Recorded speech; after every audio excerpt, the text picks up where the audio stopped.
ثانیہ کی بہن کی رخصتی کا ٹائم ہو جاتا ہے اور ڈاکٹر ثانیہ وہاں پر موجود ہی نہیں ہوتی اور اس کی ماں اس کی ساس سے پوچھتی ہے کہ ڈاکٹر ثانیہ کیوں نہیں ابھی تک آئی، تو وہ کہتی ہے کہ وہ تو آئی تھی اور پھر دوبارہ چلی گئی۔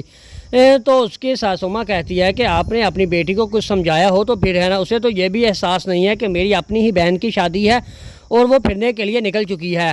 اور دوسری طرف کسی کو بھی نہیں بتاتی ڈاکٹر ثانیہ، اور سلیمان جو ہوتے ہیں وہ اس آدمی کے پیچھے نکل جاتے ہیں جس کے اوپر انہیں شک ہوتا ہے، کیونکہ وہ آدمی ہی ہے جو انہیں ساری حقیقت سے ان کے باپ کی سے آگاہ کرے گا۔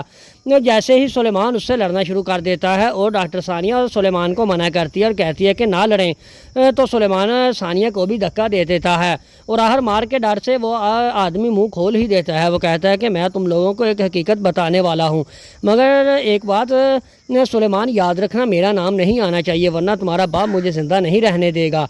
تو ڈاکٹر ثانیہ بھی کہتی ہے کہ نہیں، ہم تمہارا نام نہیں لیں گے، تم مجھے بتاؤ ساری حقیقت کیا ہے۔ تو وہ کہتا ہے کہ تمہاری ماں کو تو کینسر ہے، تمہارے باپ نے آج تک تمہیں بتایا ہی نہیں ہے۔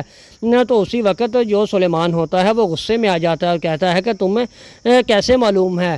وہ کہتا ہے کہ تم اپنی ماں کے ٹیسٹ کروا سکتی ہو، اگر کینسر نہ نکلا تو تم مجھے جو سزا دینا چاہو دے سکتے ہو، میں اگر نکل آیا تو پھر مجھے تم انعام میں کیا دو گے؟ تو سلیمان پریشان ہو جاتا ہے اور وہ کہتا ہے کہ تمہارا باپ تو ہے ہی ایسا، اس نے تو پیسے کے لالچ میں لوگوں کو 2 نمبر دوائیاں سیل کرنا شروع کر دی۔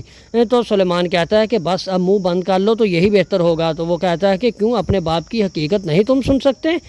کیا تمہارے باپ نے لوگوں کی زندگیوں کے ساتھ نہیں کھیلا؟